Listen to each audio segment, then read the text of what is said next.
अस्सलाम वालेकुम। मैं हलानूर पैवंद और आप देख रहे हैं वेटरनरी हब।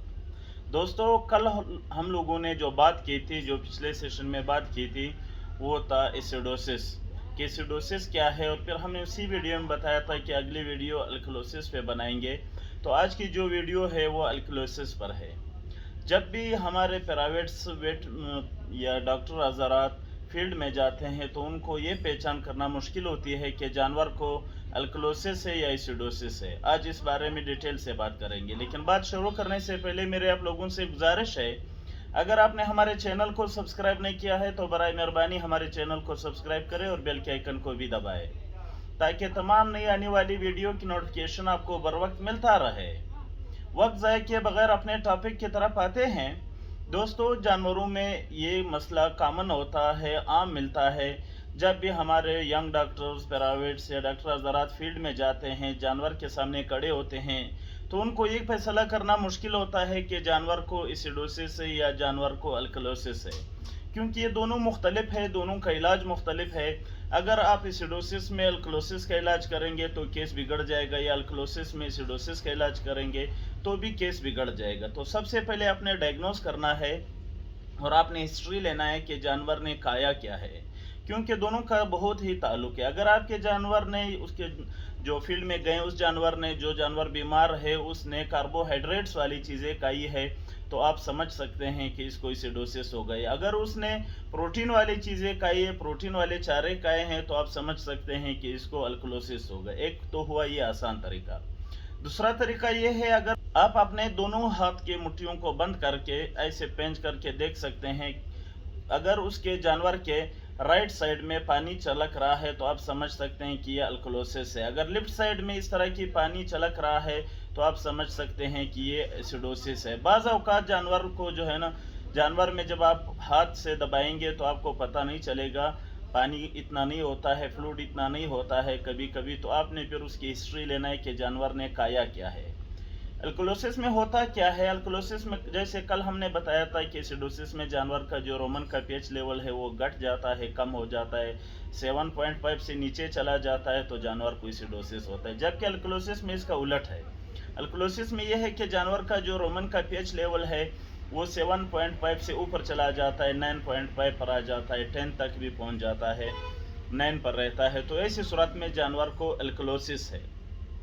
अल्कलोसिस खासकर होता इसलिए है कि जब भी जानवर प्रोटीन वाली चीज़ें खा लेता है, जैसा कि खल, बरसीम, या जानवर ने अपना जीर खा लिया, यूरिया खाद खा लिया, लूसन खा लिया, अल्फा अल्फा खा लिया। अक्सर ऐसे होता है कि डेरों पर जो है ना, या पाम पर कल के तोड़े पड़े होते हैं, जानवर जाके बहुत ही मिकदार में कल खा लेता है, या जो है ना आपने 5, 6, 10 जानवरों का लूसन या अल्फा अल्फा या बरसीम ला के रखा है, जानवर ने जाके कुल गया है, जाके वो खा लिया है, तो तब भी जानवर को अल्कलोसिस हो जाता है।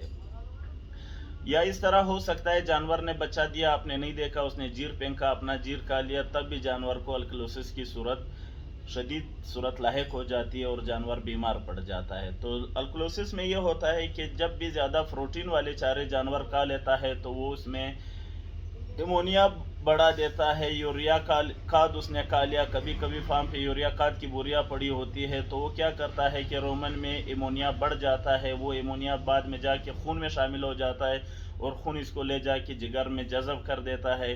तो जिगर क्या करता है, उसका जिगर ख़राब हो जाता है, जानवर का जो रोमन का मोमेंट है वो मोमेंट रुक जाता है। जानवर जब भी जानवर हजमा करता है तो उसकी रोमन जो है, उजरी जो है, वो मोमेंट करता रहता है। लेकिन जब जानवर को अल्कलोसिस की सूरत पैदा हो जाती है तब जाके जानवर का मैदा रुक जाता है, यानी एक तरह से उसका जो रोमन की मोमेंट है वो रुक जाती है। मोमेंट जो रोमन के लिगामेंट्स है वो पैरालाइज हो जाते हैं, तब जानवर खाना पीना छोड़ देता है, उसको खाना पीना करने को दिल नहीं करता है, वो कड़ा हो जाता है। उसकी जो गोबर है वो नरम हो जाती है, बाज़ औक़ात अपारा भी हो जाता है, पेट जो है ना फूल जाता है, पेट में अपारा भी हो जाता है, लेकिन हर वक्त ये नहीं होता है।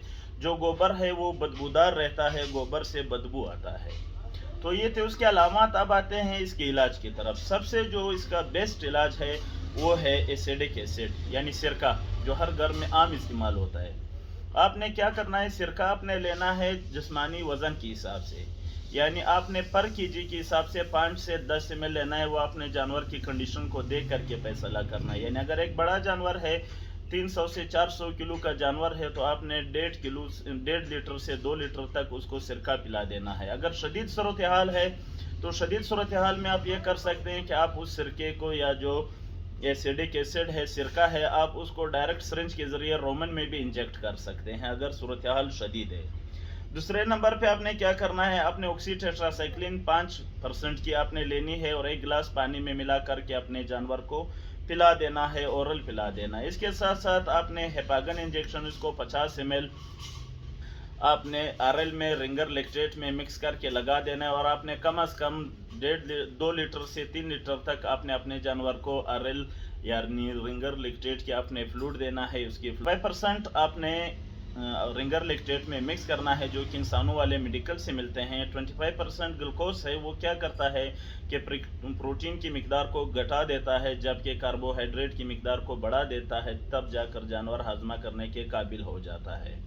तो ये था आज का सेशन।